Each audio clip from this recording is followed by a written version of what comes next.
بسم الله الرحمن الرحیم.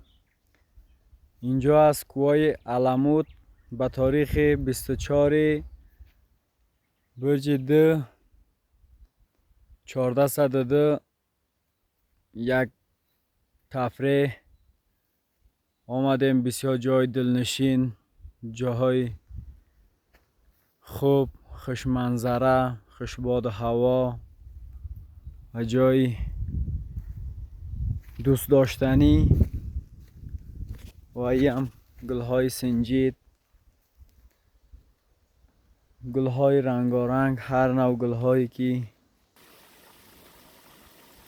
و هر نوع گلهایی که دوست داشتنی. چشمه های که آبای تیوی، چشمه های خدایی و این باغ های سرسبز.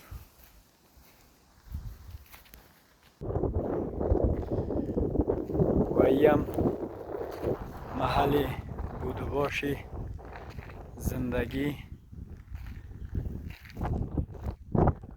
مردم علمود.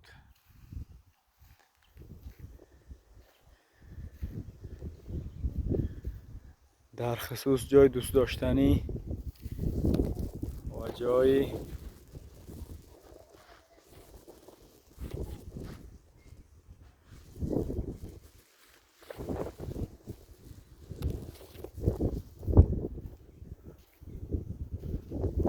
تفریح جا و جای خوش آب و هوا و خوش منظره و اینم با گفته مردم های خودمون هرچه ناجون است دوستا. این از هرچه هایی که در قسمت های